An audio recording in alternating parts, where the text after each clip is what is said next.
everybody. How's everybody doing? Hello. I'm Joma. David, maybe. This brings back a lot of memories. Yes. Confined spaces. Confined spaces. Even though this plane is bigger than what we shot at. So, first I just want to talk about why we made this movie. Why, for a director that likes thrillers like myself, that is a fan of directors like Hitchcock or Polanski. There's always a great challenge of doing a movie, a thriller, in one confined space. And I am terrified of airplanes. I don't fly very well. And when I read the script, I felt, even though the script was not perfect, I felt there was a rare opportunity to do something that was scary and also sort of like also sort of like an Agatha Christie mystery novel, where we've seen airplane movies before, we've seen movies that are mostly disaster movies.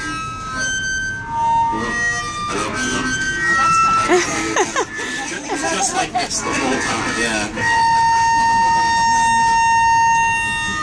Hello? It's a lot better now. Is it okay now?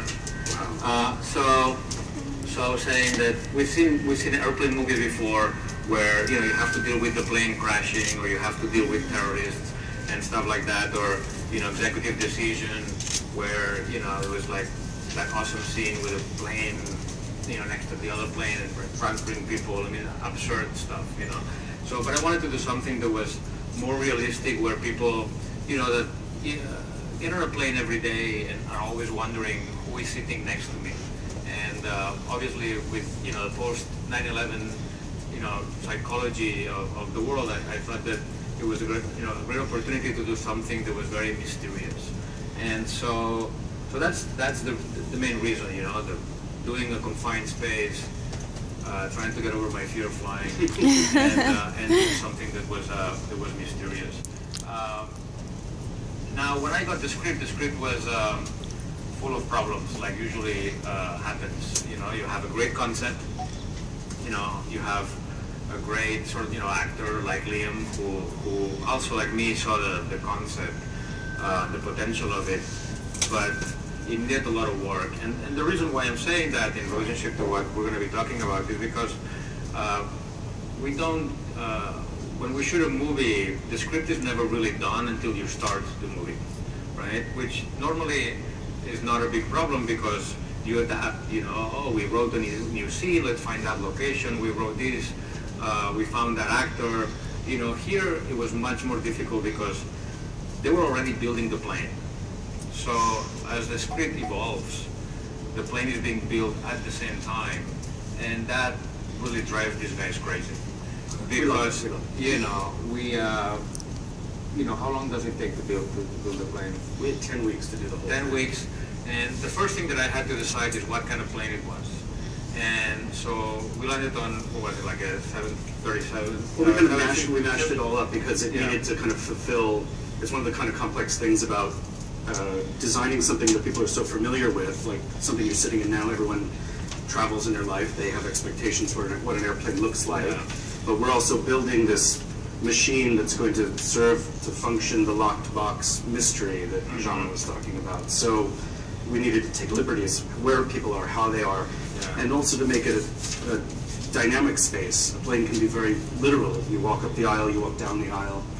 We needed to make a space that had places where we could have Liam confined, privacy, where he could have asides, where we could make this mystery sort of feasible while not setting off any alarms that, whoa, that's not an airplane. So we settled for, we built the whole plane from scratch. We didn't buy it, we didn't rent it, we bought parts of it, but we made something that was a combination of wide-bodied airplanes that allowed Jean enough room to get around and also to create the camera lines that he wanted, with a major central aisle and coach, and a very spread out, very sort of opulent first class that allowed for those little pockets of dialogue to happen. So, well, what I wanted is I wanted a plane that had a business flash first, which is something that you get in these days. Back in the day, it used to be more like, there's still some that have first business and then coach, but The first decision was to make it a two-class airplane with 2 aisles on each section. So for practical purposes, I could have people running up one aisle and then the camera on the other. Obviously, you know, our aisle was much tighter than this. Actually, we designed the aisle.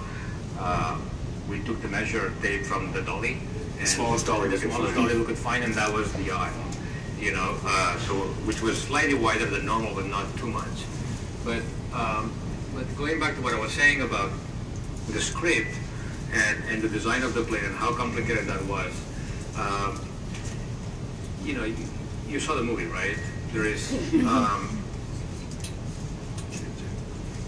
this one shot that we go around the plane like 3 times. Right? And so when I had the crazy idea, I don't remember when, that I wanted to do like 8 minutes in one shot. We were all very enthusiastic. Yes. Basically, there was a part in the script that was very sort of slow for me, you know, which was him searching the passengers was something that I could see taking a long time to shoot, and then sort of not being interesting because people just want to go and find the bad guy. So I needed to do something visual that was more interesting, and I said, maybe we'll just do one shot and go outside and come around, and the key thing to do one shot is that you need to know exactly where everybody's sitting to design that shot. And so I basically, like, while the script was being written, I had to figure out where every main character was sitting. We have a seating chart. You know, we had a very, you know, and press the first button.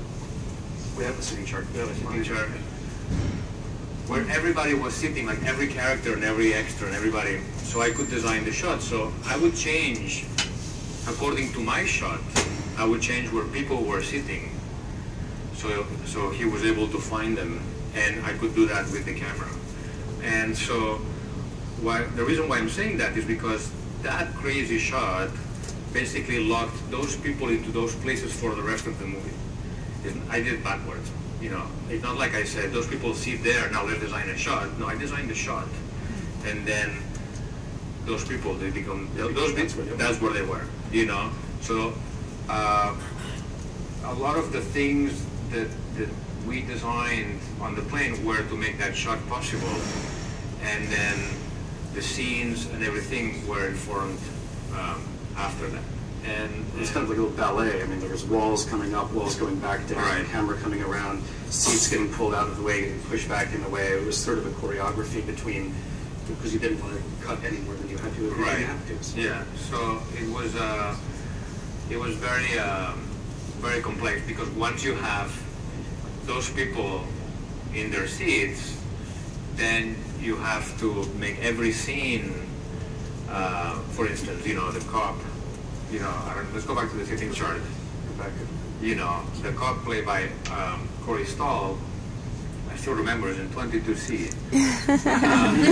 He was back here, right? So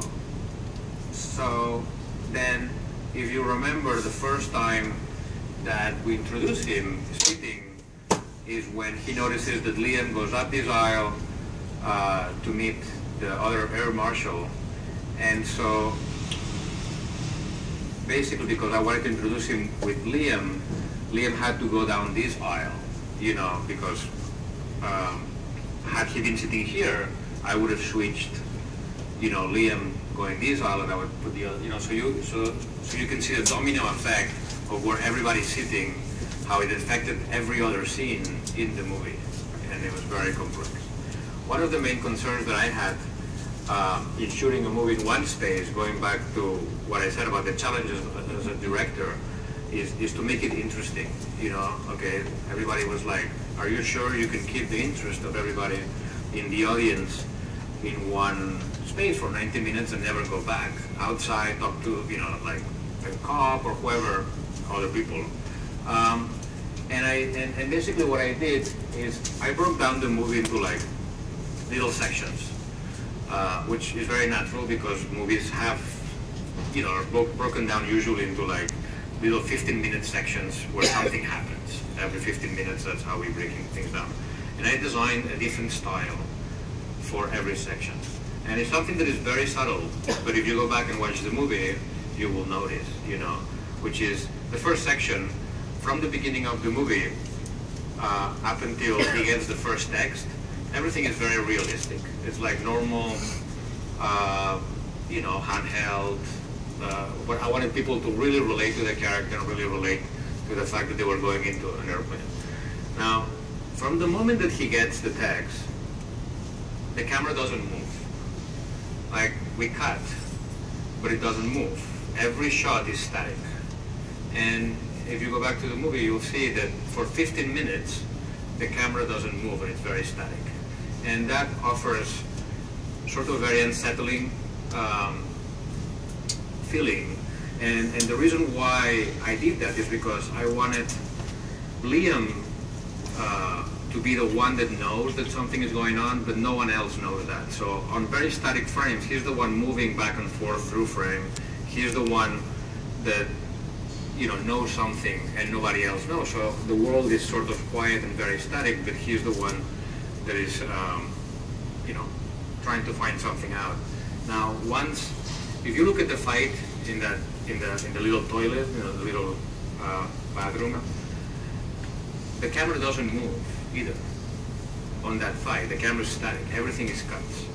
You know, which is very easy for me to just move, and you know, I would have shot it much faster, believe me. But you know, we shot it all in static moves. The first time that the camera moves again is when he kills the guy, and then the camera comes down on a close-up on his face, and that starts the next section, which is the camera moves all the time. Now that the sort of everything is going on, the camera keeps moving, and that's when I do the one shot that goes all over the plane, and that also gives us a very dynamic feeling, which also goes back to the using the same space in a different way, so the audience now is able to see the plane differently. They're in the same plane, but we're seeing it differently. You know, after that, you know, the lights come on, so now we see the plane fully lit, and I decided to go with handheld, you know, for a little bit, for like the next 15 minutes to make it more realistic. Then we went into long lenses, you know, and I used a section that I only use certain types of lenses to see everything different. And then at the end I use everything, obviously, because I had no choice. But what I'm trying to say is that it's very important to sort of design those things ahead of time, so, you know, the audience gets the feeling that that the environment is changing a little bit, you know. And the challenge for these guys in the art department is that I was coming at this every day. I had a crazy idea. So every day as the plane is being built, I would come down. Fortunately, we were way ahead of yeah. at the time. So. Yeah. I'd be like, how can I, you know, could I do a shot? Like, I came up with a shot where it was, I think, from inside the cockpit, and I wanted to open the door and be able to see the whole plane, you know, to do like an over-the-shoulder, and yeah, they were ahead, and I was like, yeah, of course you can do that. But sometimes, you know, there were things that didn't. I mean, we tried to make the whole thing. I mean, then you can cycle through the things. Yeah, there's just pictures of the set being shot. This is all in pre-production, just models and things like that we shot. But we tried to make the whole thing as accessible as possible for camera. We made it so that you could track literally the entire length of the airplane, so that you could, you know, you can just. Yeah, another say something. Oh, sorry. Yeah, sure. So obviously Liam is big, very, very tall. Yeah, he's 6'11". Oh, 6'4". wow. He's very tall. Now, we designed the plane in a way that he would fit, but not only that, but that the lighting would be near his face, right? So because it's once you have a fixed ceiling, you cannot put lights there because you would see them. So we decided to put the lights on the aisles like that, and with Flavio, the DP, you know, we calculated the height and everything, and I think, you know, we had a whole cross section. Yeah, and also so that we could shoot from one aisle to the other without shooting into his chest. Yes. You know, to get his face, and that just it makes the whole space, the dynamics Yeah. of how this all works, because You can't make a plane 10 feet high just because Liam's walking down the aisle, so you get it all in proportion. Right. The distance between this and the headrest and a little bit was measured for the camera. You know, we have a track. We basically were able to dolly down and track across the whole aisle, which there's pictures of further on. Yeah. These guys came up with this great technique where these things had a recess, right? You can explain this because you came up with it. Well, I mean, we basically just had a recess up here so we could hide dolly track up in here, and it allowed. Go one more because I think we've got pictures of it in there. Keep going. Keep going. Sorry. There's your bathroom. But if you just keep cycling through, we'll land on it. I'll tell you to stop. This is our stage in Greenpoint. It blew up at some point, but we were able to track all the way down through the airplane, and it just allowed us to not have to move everything out every single time. So that was kind of the rig, and we could have you know, a motion head here and be able to track in and across and sweep across all those people because we didn't want to be seeing dolly track down the aisles. We wanted to be able to live in the space as an observer and not be constantly aware of camera or the mechanics of shooting. So. Yeah. And in this crazy one shot that we go through, I mean, the camera like does 360 twice on this thing, which means that these guys, some of these guys that were on that particular day, that they were helping us move it, when the camera went 360, they took a seat like if they were a passenger, you know, and then another one would stand up and take it, you know, because we couldn't hide it. The camera was going so fast, there's not like, it cannot go around, there's no place to hide. So the crew became like sort of passengers in the shot as well. So they were dressed and everything. A lot of people hit their heads, so that's why we had that's what the tennis balls. Yeah, it didn't really help. And then the whole thing would fly open too. I mean, if you go another slide or so, we'd make it so that all the wings could fly up. We could put camera wherever we wanted to, and be able to get in and rake down the entire side of the airplane, and then have it close back up. It was because we had to shoot it quickly. We didn't have a million days to shoot it. We had to do it fast. Yeah, this was a little bit of a double-edged sword in a way, because I mean, you think that, oh, great, we will fly it open and then it'll be great and we'll be very fast. But the reality is that, like, just like in this plane or the whole set was 5 or 6 feet off the ground. The reason being is because once we had to open the windows and put green screen, you don't want to see the floor. You know, if you were on the ground, you would see the ground, and if you put green screen on the ground, then the crew cannot walk all over it. So it has to be a bit higher for that. So, which means that the moment that you open that, there is a big drop here. So it wasn't as fast as just, oh, let's open and let's put the camera. It was, let's open, let's put the platform, let's put the camera and everything. And so it was only used for like very specific. Big long shots. But they, you know, but the whole plane was able to open like that, so I could do shots that went the entire length of the plane with like dollies, with sideways dollies. You know, go one more. See the distance? I mean, see how, you know. Oh, God. So, you know, see how it all opens, and then we could do, you know, nice shots or crane shots that would start in the middle of the aisle and go over the seats, and that's how we were able to get some of the really, really cool shots that are in the movie. But this takes a lot of time, and basically you need to know that you're going to do this shot a few hours in advance. It's not like, oh, by the way, let's do this shot. Right. You have to like, oh, you know, in 5 hours. Let's go to lunch. You know, let's go to lunch, we'll do this, let's prepare. Now, what else can we talk about? We could talk about the little in-flight. That was a little project of theirs. Well, I mean, we seats are just, you can't just go to Home Depot or to, you know, Crate and Barrel and say, I'd like to get a couple hundred airplane seats, please. What we ended up doing, we found an old Air France 747 in upstate New York that was going to be scrapped. It was just all full of mold and horrible and old. And we went and we said, can we take the seats? And they said, you can have as much as you'd like. And we came up with a plan, and we harvested all of these little idiosyncratic parts for the airplane that you know, can otherwise not find. The seats being sort of foremost in all of that, but there were seats from, you know, a 1970s airplane and they don't have all of the things that we're accustomed to seeing, credit cards and infotainment and all of that. So we ended up having to sort of retrofit a modern airplane in on the back of these things, design these spaces and design these things so that, because there was a whole plot point of the, I guess we're not giving anything away, right? So you can see it on DVD. Where Liam is being broadcast on broadcast news because somebody on the airplane is sort of uploading his little videos. So suddenly we have to have all of this. We need to see his face over and over and over and over again through all of that. So we sort of... So these are all individual sort of, not iPads, they were Samsung? They were like a Samsung like a screen, yeah. And then, you know, they were, whenever we needed them, they were just taped in there, and then whenever we didn't, we took them away, they went to a charge, I guess. Exactly. And do you have a first class picture somewhere? Probably. I don't know. Keep it back. Back. I saw one before. Back. There. Here we go. Oh, one more. There we go. So these are massage chairs. You know, we with significant alterations. But yeah, yes. significant alterations, but you know, we've all seen a massage chair, and then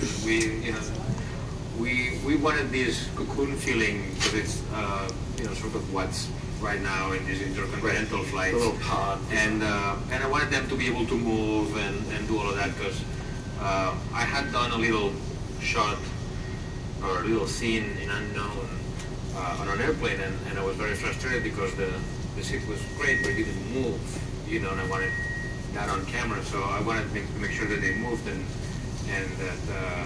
so we found these chairs and they're great. Alec Hammond, who was the designer of the movie, found them at Costco up in Silver Lake or wherever he was. We ended up making a deal with the company, and we bought every one that was available in the country. Yeah, no, they were painted, and then we would take them away. Like here, there would be more. Yeah. You know, and then we would just take them away. And there were like two people whose job basically was to move chairs for 40 days. And, I mean, these were heavy, but they were not,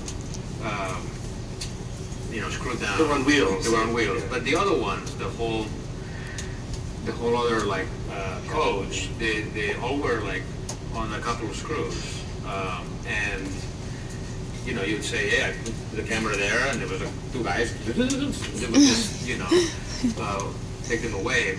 Now, the biggest problem is that when everything is closed down, I mean, all you have is that little aisle, you know, and in that little aisle, I mean, you know what it's like boarding a plane, huh? Well, that's what it felt like making this movie for 40 days. You're constantly boarding, and it never takes off. But that's, you know, you have a guy coming with the camera and the lights, and then other people with the seats. It was just a lot of like bumping into each other, a lot of like, excuse me. It was like flying from New York to Hawaii every day for the entire show. You know, let's go to another shot of Coach or something. Yeah, like this one, that's fine. So, like, there's only two types of shots in the movie. Either a shot which is a close-up of an actor up against a wall, or a close-up of an actor and there's 200 people in the background. You know, so it was very, you know, like I had to shoot everything out of order. Usually when you do a scene, you know, you do a scene, you start here and then you do that, and then, you know, you can come back here. In this plane, you know, if I ever wanted to see the extras and have them on the shot, like I would have to use, you know, shoot every shot in that direction for more than one scene. So to really maximize their time. And then, you know, then they would go, and then I was able to do the shots where I wouldn't see them, you know. But, you know, these guys were there waiting, you know, for days in a holding area, you know, and it was painful. But they were great. They were a great group of people, and they took it very seriously, you know. And they were always with the same seat for 40 days, and they were stuck there, you know. Okay, let's do something else. Right, go ahead. I don't know what else. There's just little bits and pieces. Yeah, I mean, you can see the, you know, how, you know, if you go one back, I mean, the stage was not very big. That was basically the wall there. I think it was like maybe a couple feet for fire safety or whatever. Yeah, it was but it was very little, you know. Like we found these stages that was very long and narrow that couldn't be used for anything else other than making this movie. You know. Or a train. Yeah, or a train. And you can see the complexity of the cables and all the. It was crazy. What else? Sure, whatever. Sure. Yeah. This works. And by the way, all these images that are that you've been shown, we have available to give to you as well if you want to incorporate them into your pieces. We also have enlargements of them in the lobby when we go back there, so that you can take a closer look if you can't see closely. So. We also wanted to, at this point, open it up for any kind of... Now I'm going to ask you a Q&A. Oh, there you go. For any kind of Q&A, we have a little time to for questions that you might have. I have one to start with, which is working with such a cast, and particularly with someone as big as Liam Neeson. Was there any kind of special training or special adjustments that they had to have? But did anybody have claustrophobia that had to be overcome 40 days in a setting like this? No, I mean, I think that the actors, the only training that he had was, because he was an air marshal in the movie, and he required special training for that, because the techniques used for the air marshals to subdue a passenger are not from another agency, you know. They have to do a lot of pressure points, and they have the way that they search people is very specific. So we had a special, you know, an actual person that trains air marshals come and train Liam and help the stunt department with the fights. So the fights would look like two air marshals are fighting, you know, not just two regular cops or army people with different techniques, you know. Other than that, I mean, he is a big guy, and you know, when we did the fight in the bathroom, I mean, that was very tough for him and the other guy. But you know, but normally it was, I think it was okay, you know. Are there any questions back here that we have? Yes, hold on.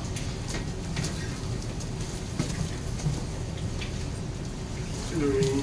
Right. You have been talking about creating the illusion of space. How about the illusion of time? Because the story is just in a few hours. So how important was that, keeping the continuity for 40 days, that everybody looks the same and everything is happening kind of in a few hours? Yeah, I mean, normally that's the kind of movies that I usually make. They take place either in a very small, like a one day, or a very few hours. I like those types of movies. So it's something that you make a few decisions early on in terms of, okay, so on the fight in the bathroom, where is he going to get cut? Where is he going to get punched? You know, how is he going to take his jacket off? Is he going to lose, you know, a piece of something? And then you do that for the major characters, and that's it. If you don't do that, then there's obviously continuity errors, which there always are, and I can point them out to you, but I won't. But it's mostly for the fighting and stuff where the bigger changes happen. One thing that we did that was very conscious is that obviously Liam's character starts in a car drinking alcohol, and we wanted him, you know, he's very broken in the beginning, and we wanted him to be more like a hero at the end and feel better. So we did make him better looking as the movie progressed. It's very subtle, but his color, and, you know, makeup and things, he becomes more and more handsome. So in a period of like an hour and a half. So there are things like that you do always, constantly, you know, and there's small tricks that you do. In terms of that, you know, I mean, we had a very good script supervisor that kept track of, because of the text messages and everything, what time it was, with, you know, with the watch and everything. But anything that has to do with time or unless it's spoken, I don't, I shoot a watch, but it doesn't say what time it is. We change it later, because in the edit, you always might feel like, oh, let's make it 2 minutes instead of 1, or things like that, and then when you speak, even then, I might do 2 or 3 takes where it's like, there's 9 minutes for the bum, there's 11 minutes for the bum, so you do like 3 or 4 versions so you can have the choice later to do that, So, good morning, Wendy Pineda with the SLA. Thank you. Hi. So you guys covered all the technical aspects of the film, but Yeah. I want to know more about your experience behind the scenes. Within 40 days, what was one of the most challenging moments, funny? How was your experience, not only with Liam, but with Julianne Moore and Lupita also? Them as actors, their development into the character, and how does this all come together in 40 days? The best memories you have shooting, I don't this have good containment. memories, no. It was miserable. Yeah. But no, but I mean, What was it miserable? Why? No, but for the technical reasons. But with the actors, one of the greatest things that happened in this movie is that everybody had to be there every day. Usually in a movie, the actor comes, does his scenes, and then I'll see you later, I'll see you in a week or 2 when it's time for me again to come back. Here, everybody was there every day for 40 days, so there was a sense of a family, even between the extras, and definitely with the ensemble cast, which was large. It was like, 15 main characters, and they were hanging out with Liam and Julianne, and that really, when the cameras were not rolling, they definitely had a great time. I didn't. I was trying to figure things out. But like I said, because of the technical aspects and the fact that we were in one location, I had to shoot a lot of it out of order. Like, not out of order as you normally shoot a movie out of order, where you shoot one scene one day from the end and another day another scene from the beginning, is where you shoot a shot from the end, then a shot from another scene, then another shot. Like, nobody knew what was going on. So what was the most frustrating moment then within all those technical issues that you had? For me, the frustration was in the beginning when I realized, like in the first couple of days of shooting, one of the things that we had in the beginning is that we were hit with that storm, right? We had that storm in New York just about when we were about to start. Hurricane Sandy, right? And so we were going to start the movie at JFK, do basically the beginning of the movie and a couple of things that took place outside of the plane. The beginning and the ending, literally. We were going to do that the first week. But then the hurricane hit, and obviously JFK was collapsed. The place where we were going to shoot the ending became like a FEMA parking lot. Like all of the emergency vehicles were there. And so we had to rush and change our schedule, and we went into the plane while